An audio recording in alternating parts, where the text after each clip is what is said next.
Your emotions are liars. They whisper comfort. They scream fear. They beg you to stop. But here's the truth. If you keep obeying your emotions, your goals will never become reality. The strongest people aren't the ones who never feel weak. They're the ones who train their mind to lead, even when emotions are loud. In this video, you'll learn how to build a mind so strong, so unshakable, that no fear, no anger, no doubt can ever control you again. This is the art of emotional control. This is how you train your mind to be stronger than your feelings every single day. Your life changes the moment you understand the difference between emotions and thoughts. Most people confuse the two. They believe what they feel is what they think, and what they think is who they are. But that confusion is the reason they stay stuck. Emotions and thoughts are not the same. Emotions are impulses. They come fast, automatic, instinctive.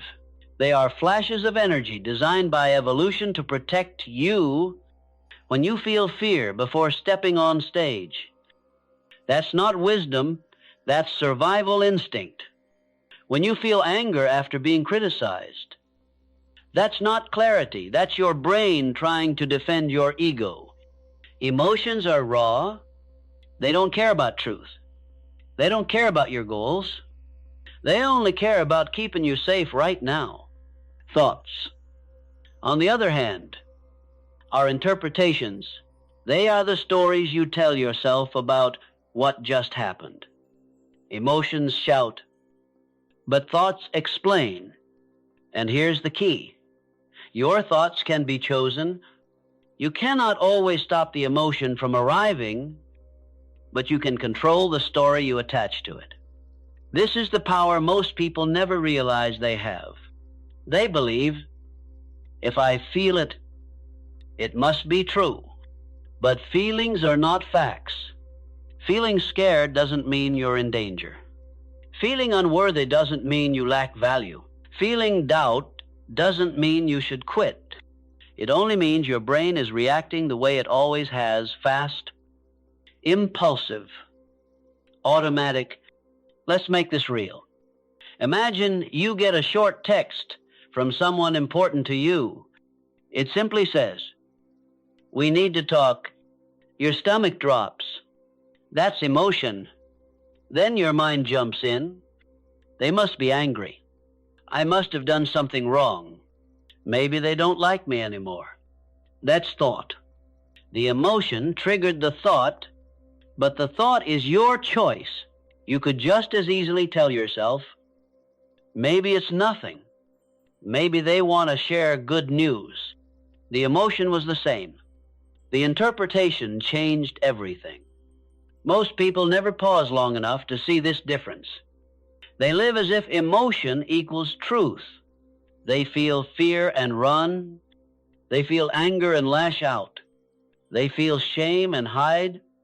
This is what we call emotional living, reacting without questioning, and it is exhausting. It makes you a puppet, pulled by strings you don't even see. Training your mind starts with awareness. When a wave of emotion hits, pause it. Ask yourself, what am I feeling right now? Name it. Fear, anger, doubt, shame, excitement. Labeling moves the experience from the emotional brain to the thinking brain. This small act already changes the game. Because once you name the emotion, you create distance. Instead of saying, I am anxious, you say, I feel anxiety. Do you see the difference? One makes it your identity. The other makes it an experience. And if it's only an experience, you can choose how to respond. Here's the deeper truth. Most emotions you feel today aren't even about today. They're echoes from the past. Fear of speaking up isn't about this meeting. It's about the time you were laughed at in school. Shame about failing isn't about this project. It's about an old rejection you never healed. Your emotions recycle old pain. And unless you separate thought from feeling, the past will keep deciding your future. But you are not your past. You are not your emotions. You are the one who decides what to do with them. Strong people don't suppress emotions. They don't pretend they don't feel. They acknowledge the feeling, but they refuse to let it lead. They say, I feel fear, but I will act with courage. I feel doubt, but I will move forward. I feel anger, but I will choose wisdom. That is the power of thought over feeling. Think of your emotions like weather. Storms will come. Winds will blow. Rain will fall. But you don't build your house on the weather. You build it on a solid foundation. Your thoughts, your decisions, your values, that is the foundation. The storm can rage, but the foundation keeps you steady. This does not mean emotions are useless. They are signals. Fear says, be cautious. Anger says, something feels unfair. Sadness says, you lost something that mattered. But signals are not commands. You can listen without obeying. You can learn without surrendering. When you train your mind, you become the driver. Your emotions can sit in the car, but they don't touch the wheel. They can talk, but they don't decide the direction. You decide. And here's the practical shift. Treat every emotion as data, not orders. Ask, what is this emotion telling me? Is it accurate? Is it useful right now? Often, the answer will be no. Fear is exaggerating. Anger is inflating. Doubt is lying.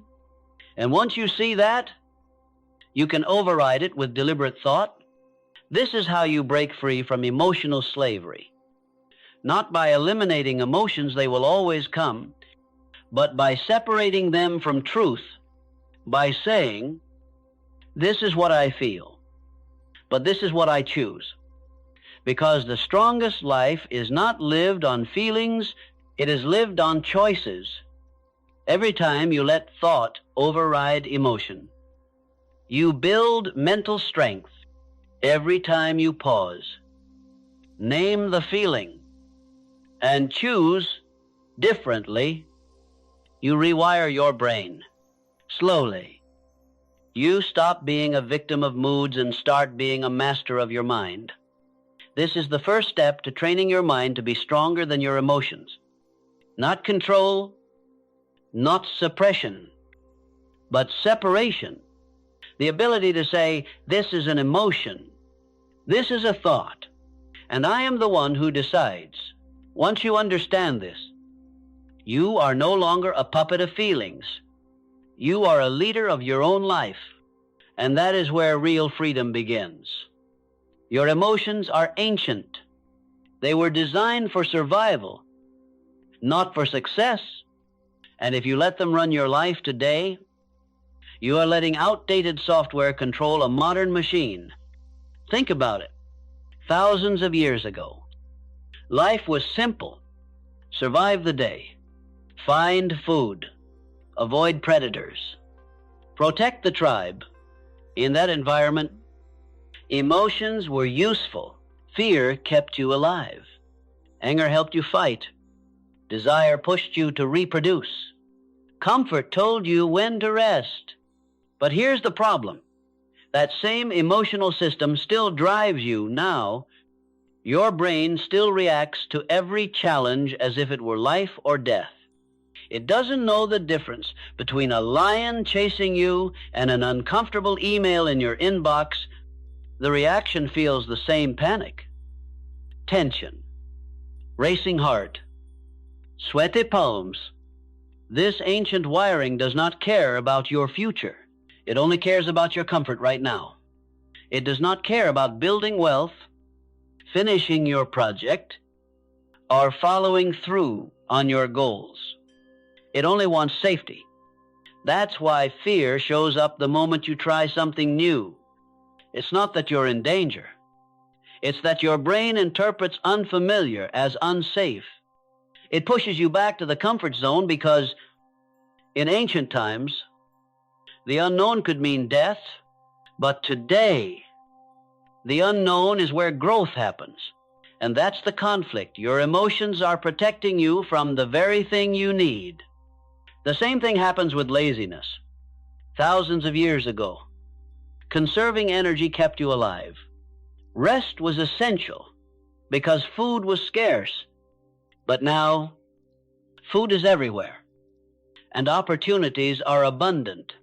Yet your brain still whispers, save energy. Don't move. Stay comfortable. That whisper once saved lives. Now, it kills potential. Or take anger.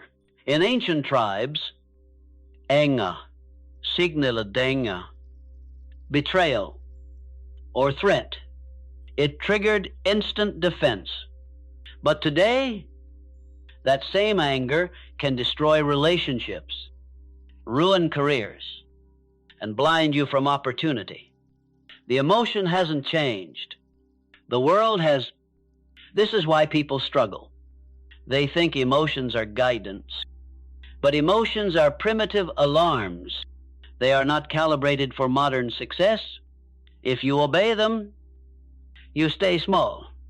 If you obey fear, you avoid risk, but you also avoid reward. If you obey laziness, you save energy, but you also waste your future. If you obey anger, so you defend yourself, but you also push away the people who could help you. So what do? You upgrade the software. You stop letting emotions run automatically. You put your mind in charge. Understand this. Your emotions are fast, automatic, and primal. Your thoughts are slow, deliberate, and modern. One comes from the past. The other can create the future. When you let emotions drive, you repeat history. When you let your mind lead, you build destiny. This doesn't mean emotions are useless. They are signals, like notifications on your phone. Fear means pay attention. Anger means set boundaries. Sadness means value, what you lost. But just like notifications, you don't have to open every one. You don't have to obey the impulse. Think about the times your emotions lied to you. You felt nervous before a presentation, and afterward, it went fine. You felt fear before a new opportunity, and it turned out to be life-changing. You felt doubt before starting, and later you were proud you acted anyway. The emotion wasn't truth. It was outdated programming. And here's the key. Every time you override it, you weaken the old software. Every time you act despite fear, you rewire your brain to see that fear is not danger. Every time you push past laziness, and you teach your body that comfort is not the goal. Every time you calm your anger, you prove to yourself that strength is control, not reaction. This is training. Just like updating an operating system, you replace old patterns with new ones through repetition. But be clear, it will feel uncomfortable. Your brain will fight you. It will scream, stop, go back, stay safe. That discomfort is proof that you're upgrading.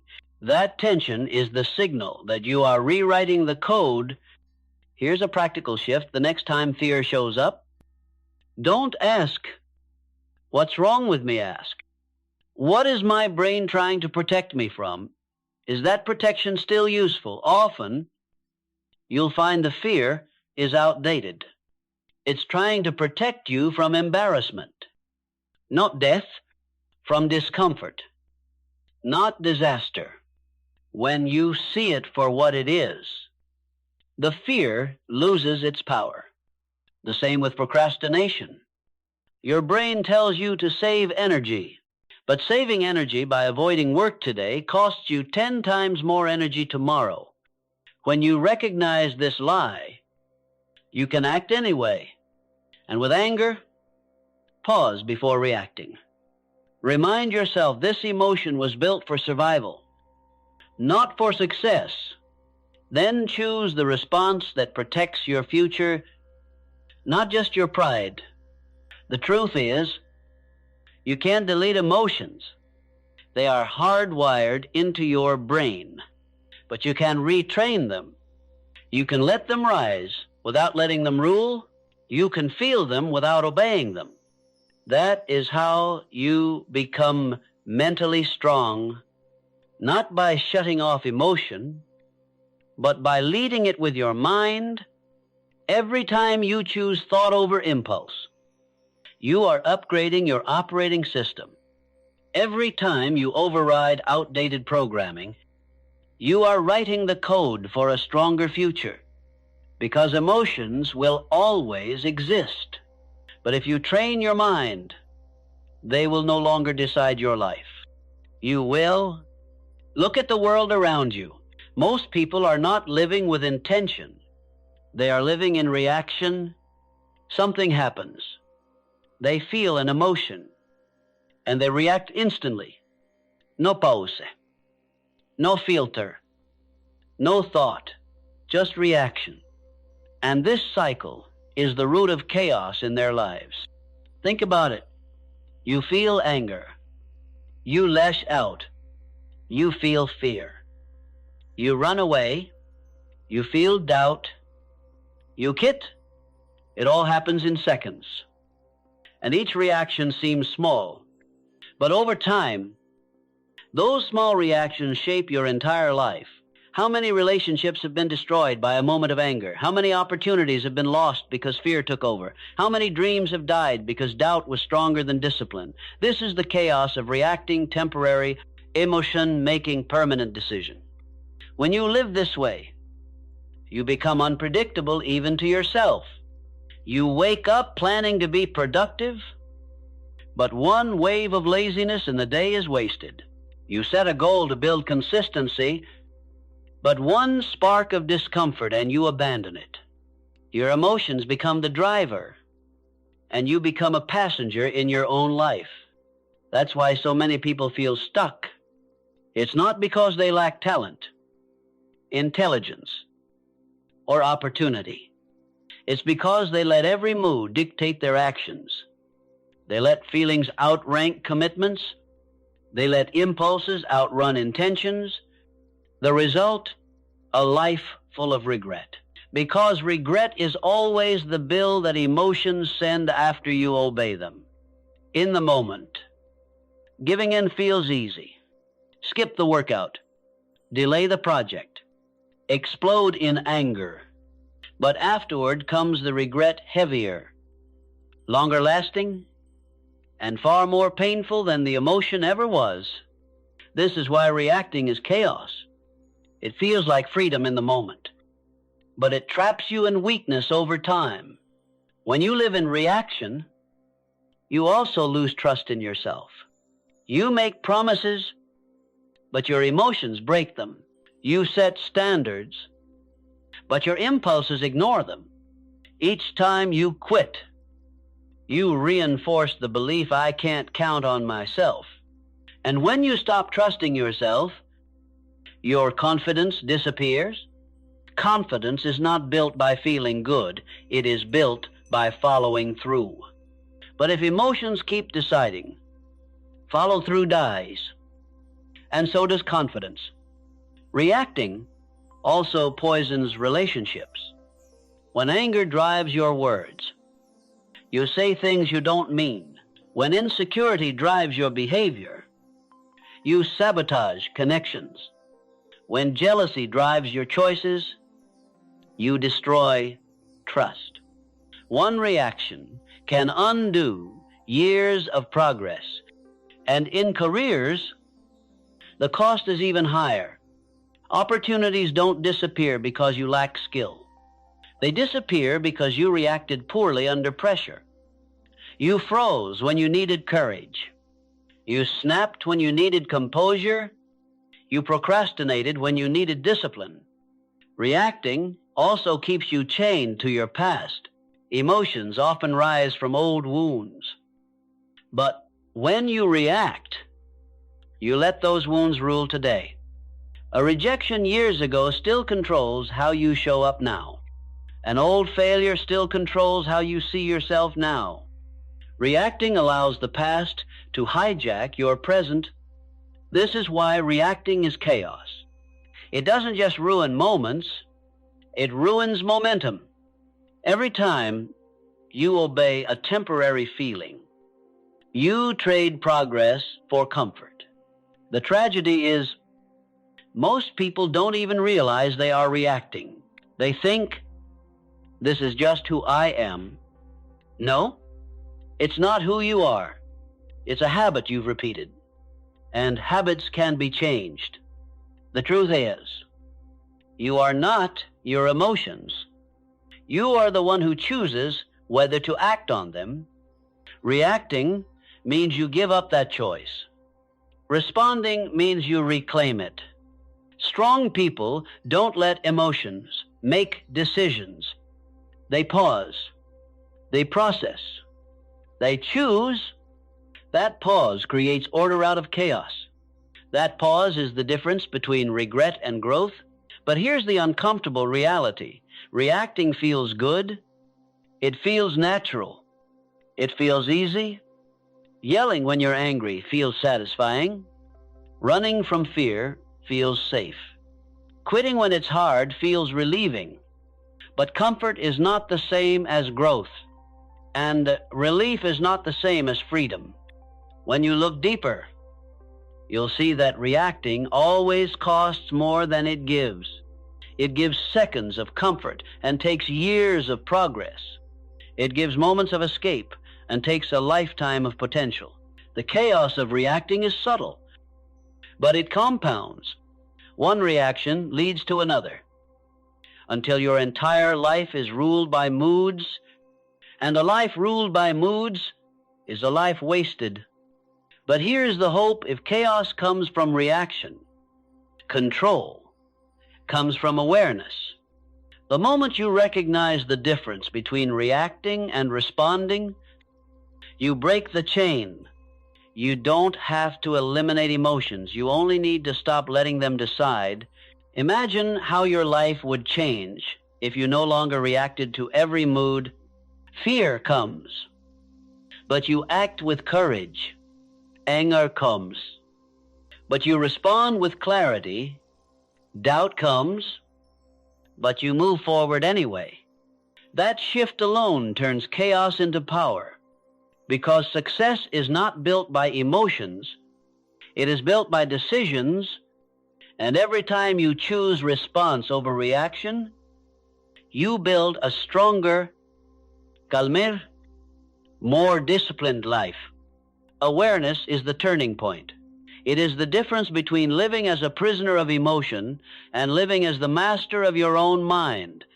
Most people move through their day on autopilot. They feel something, they react. Annoyed by a text, and suddenly their mood is ruined. Stressed at work, and they snap at the people they love. One small trigger controls their entire day. Why? Because they are not aware. They never stop to notice the emotion before reacting to it. They confuse feeling with fact, impulse with truth. Awareness breaks this cycle. Awareness is the skill of stepping back, noticing what's happening inside you, and naming it before it takes over. It sounds simple, but it is one of the most powerful tools you can ever learn. Here's why. When you name an emotion, you move it from the emotional brain to the thinking brain. You shift from impulse to intention. Instead of drowning in the storm, you step into the role of observer. And once you become the observer, you regain control. Think of awareness like a pause button. In that pause, you get to choose. Do I lash out? Or do I breathe? Do I quit? Or do I push forward? Do I obey the emotion? Or do I lead it? Without the pause, reaction is automatic. With the pause, response becomes possible. The pause doesn't have to be long. Even 1 second can save you from regret. One breath, one conscious moment of noticing I am feeling anxious. I am feeling angry. I am feeling insecure. That single breath can change everything, but most people skip the pause. They've trained themselves to react instantly. Stimulus, reaction, regret. And then they repeat it again tomorrow. Awareness interrupts that loop. It teaches your mind, I am not the emotion. I am the one experiencing it. And because you are the one experiencing it, you have the power to choose what happens next. This shift is life-changing. Imagine someone insults you without awareness. Anger explodes you. Snap back. You escalate. You regret it later. With awareness, you notice the anger rise. You name it. You pose, and in that pause, you ask, is reacting worth it, or is control the stronger choice? That split second of awareness saves you from regret. Or imagine fear before a big opportunity. Without awareness, you feel the fear and you walk away. With awareness, you feel the fear and say, this is fear, but it's just energy. It means I care. It doesn't mean I can't do it. Suddenly, the fear loses its grip, and you move forward anyway. Awareness doesn't erase emotion. It transforms your relationship with it. You stop being the puppet. You become the puppeteer. And here's the truth. Awareness can be trained. It is a muscle. The more you practice noticing, the stronger it becomes. Start small. When you feel irritated, pause and say, I feel irritated because my expectations weren't met. When you feel doubt, pause and say, I feel doubt because I'm stepping outside my comfort zone. Label it clearly. This one practice builds the bridge from reaction to response. Another tool, check in with yourself throughout the day. Ask, what am I feeling right now? Where is it in my body? Don't judge it. Just notice. The goal is not to fix the emotion, it's to see it. Because once you see it, you are no longer blinded by it. The truth is, most of your emotional reactions are not about the present moment at all. They are echoes from the past, old rejection, old failure, old pain replaying itself in new situations. Awareness exposes this pattern. It shows you, I'm not scared of this opportunity. I'm still carrying the memory of when I failed before, and once you see it, you can finally let it go.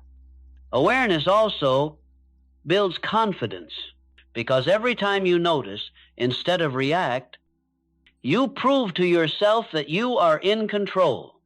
That proof stacks day by day. You start to believe in your own strength, and belief creates momentum. At first, this will feel unnatural. Your body will want to react instantly.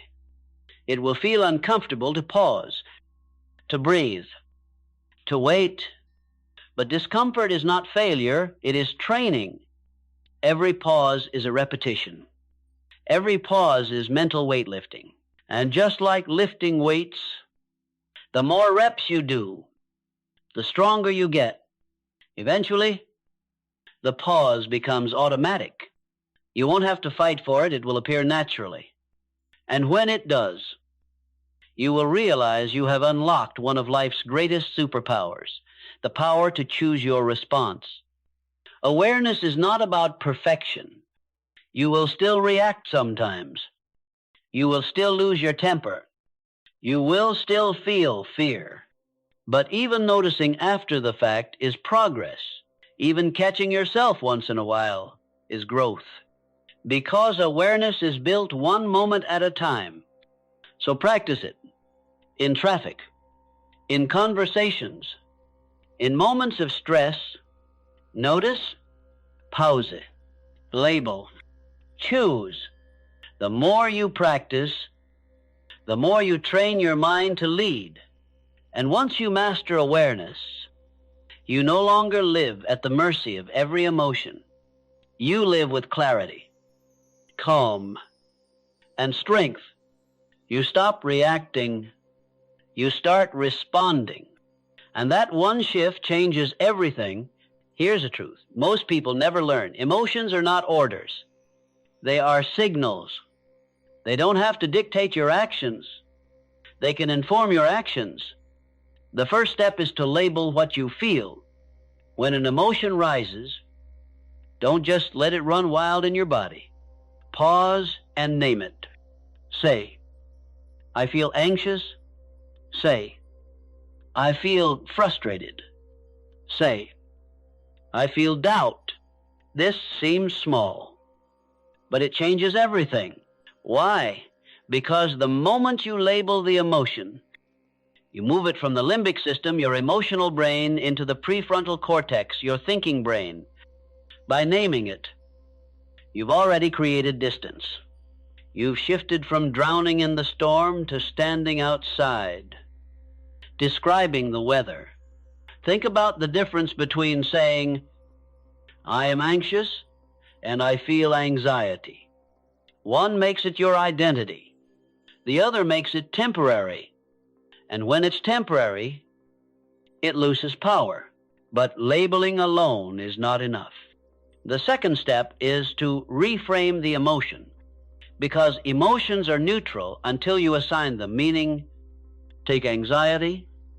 For example, most people feel the racing heart, the sweaty palms, the tight chest, and they think something is wrong.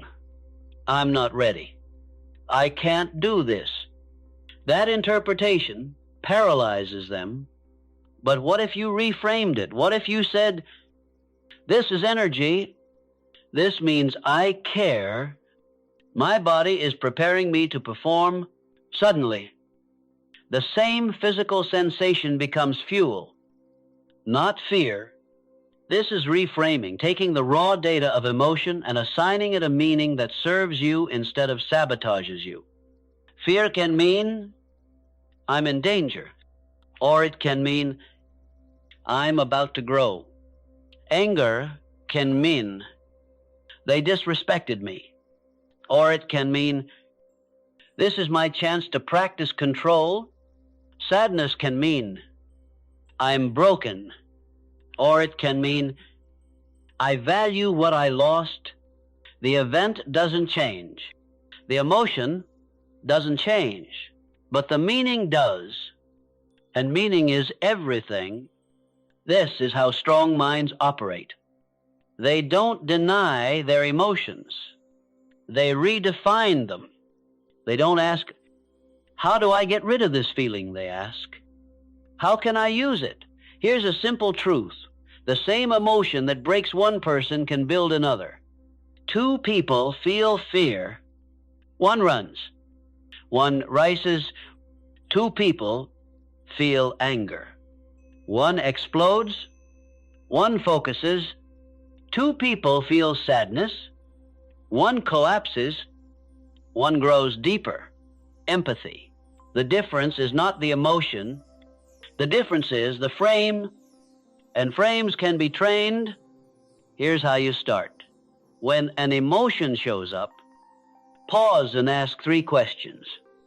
1, what am I feeling? Label it clearly. 2, what is the default meaning I'm giving this? Notice your first interpretation. 3, What new meaning can I assign that serves me? That process alone rewires your relationship with emotion. Let's test it with an example. You receive criticism, emotion embarrassment. Default meaning I'm not good enough. Reframe. This is feedback. This is a chance to improve. The event didn't change. The meaning did. And because the meaning changed, the outcome changed. Another example. You feel tired. Default meaning I can't work out today. Reframe. This is exactly why I need to move, because energy is created by action. The tiredness is still there. But the story now pushes you forward instead of holding you back. Reframing is not about fake positivity. It's not about pretending everything is fine. It's about choosing the meaning that makes you stronger instead of weaker. The truth is, your brain is already reframing every emotion automatically. Most of the time, it just chooses the negative frame. But when you take control of that process, you choose frames that align with growth. At first, reframing will feel forced. Your default will always be the negative interpretation, but with practice, the positive reframe becomes natural. Eventually, your first thought will be growth, not fear. This is how athletes perform under pressure. They don't eliminate nerves. They reframe them. They say, this adrenaline is my edge. This is how leaders stay calm under fire. They don't deny stress. They reframe it. They say, this pressure sharpens my focus, and you can train yourself the same way. Every emotion you feel can either drain you or drive you. Labeling creates awareness. Reframing creates power. So the next time an emotion hits, don't ask, how do I make this go away? Ask, how can I turn this into strength? Because your emotions are not commands. They are data points. They are raw signals waiting for you to decide what they mean. When you master the art of labeling and reframing, you stop being ruled by feelings. You start using them as fuel. You stop asking, how do I escape this emotion? And you start asking, how do I lead it? This is how your mind grows stronger than your emotions. Not by resisting them, not by denying them, but by repurposing them. You feel the fear. You label it. You reframe it. And you move forward.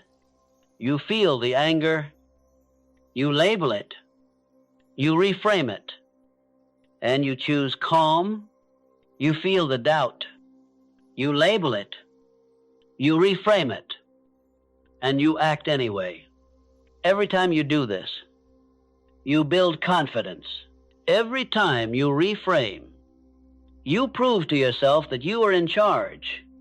And that proof stacks into unshakable strength, because the goal is not to stop feeling. The goal is to stop letting feelings make decisions for you. Every person feels the pull of weak emotions. Fear whispers, don't try.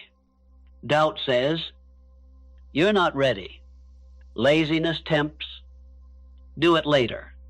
And most people obey these voices. That's why they stay stuck. The secret of the strong is not that they don't feel these emotions. They feel them just like everyone else. The difference is they act against them. They practice emotional override. Emotional override means you take action in direct opposition to the feeling.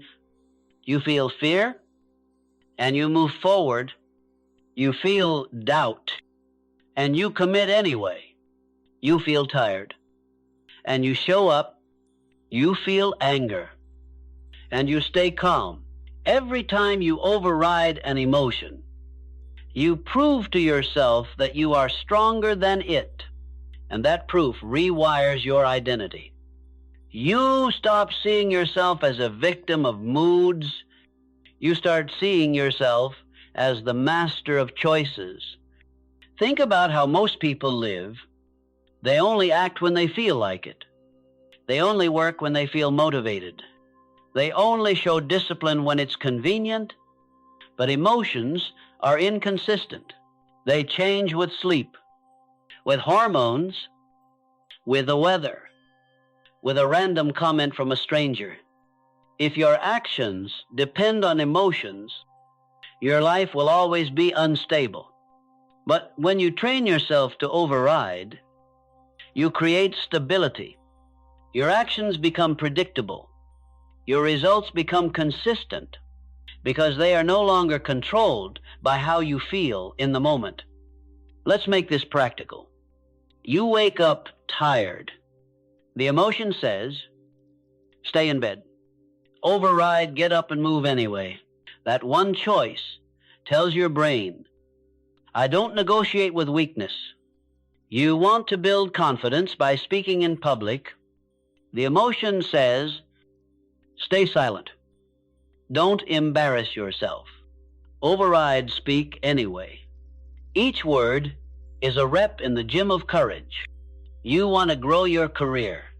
The emotion says, wait until you feel ready. Override, apply. Pitch. Send the email. Readiness is built through action, not before it. This is the training ground of strength, acting opposite to weakness.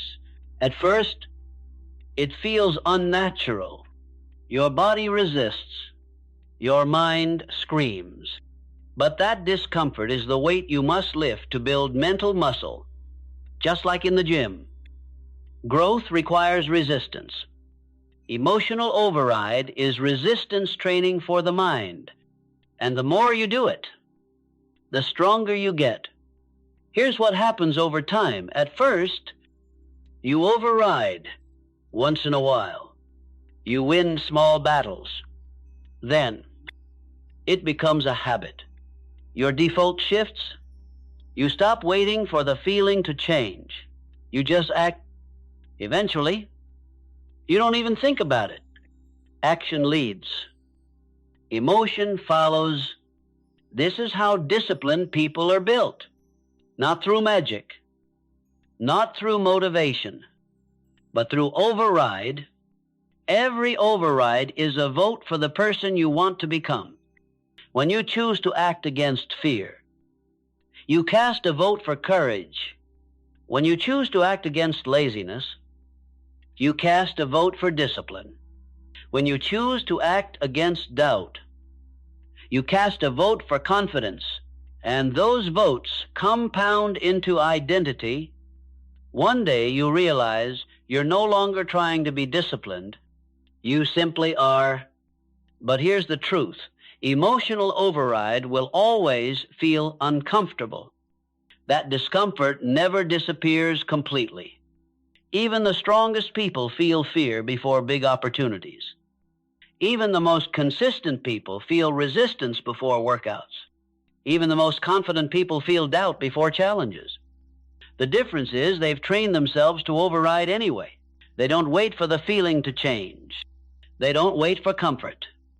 They don't wait for perfect timing. They act because the action matters more than the mood. This is freedom. When your emotions no longer dictate your actions, you are free. Free to keep promises. Free to stay consistent. Free to live by principle instead of impulse. But freedom has a price: discomfort. You must be willing to override the easy path every day. You must be willing to choose effort over relief. You must be willing to sacrifice comfort for progress. The payoff is worth it, because every override builds momentum, and momentum is what transforms lives.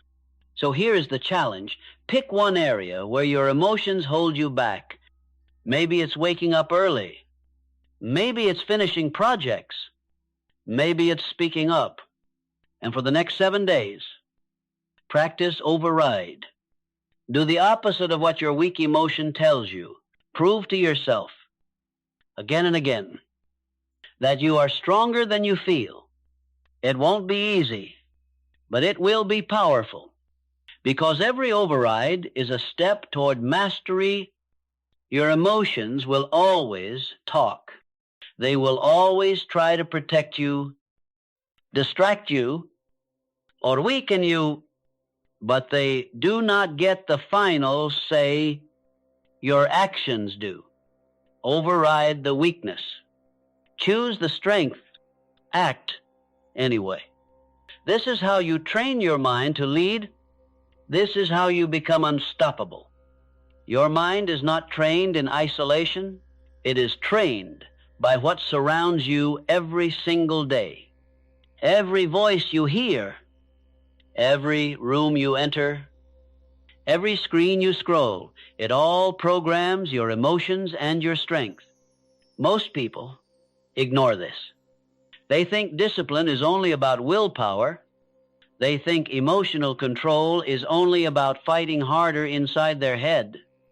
But the truth is, your environment is silently shaping you in ways you don't even notice. If you want to train your mind to be stronger than your emotions, you must reprogram your environment. Think about the people you spend time with. Are they calm, focused, and intentional? Or are they chaotic, dramatic, and reactive? Energy is contagious. If you are surrounded by negativity, gossip, and constant emotional outbursts, your own self-control weakens. You begin to mirror the people around you. It's not just people, it's also your digital environment. What's on your feed? Do you consume content that sharpens your thinking, inspires growth, and fuels discipline? Or do you scroll endlessly through drama, distraction, and comparison? Social media is not neutral. Every scroll trains your emotional system. If you feed it chaos, your mind becomes chaotic. If you feed it strength, your mind becomes strong. Your physical space matters too. Clutter creates tension. Messy rooms mirror messy thinking. You may not notice it consciously, but your brain is constantly processing your surroundings. A chaotic environment makes it harder to focus, harder to stay calm, harder to control your emotions. An organized, clean space gives your mind clarity. And then there are routines, the invisible environment of your day. What do you do first thing in the morning? Most people open their phone, drown in notifications, and immediately start reacting. They give their emotions to the world before they even set their own direction. That's training your mind to be reactive from the first minute of the day. But strong people create intentional environments. They design mornings that set the tone, silence, gratitude, focus, movement. They protect their inputs. They protect their space. They protect their routines, because they know environment either strengthens you or weakens you. There is no neutral. Look at high performers across any field: athletes, leaders, creators. They don't leave their environment to chance. They surround themselves with people who demand more, not less. They place reminders of their goals where they can see them every day. They remove temptations and distractions from their space. They engineer an environment where the discipline choice is the easiest choice. That's environment reprogramming. It's not about forcing discipline in a world full of traps.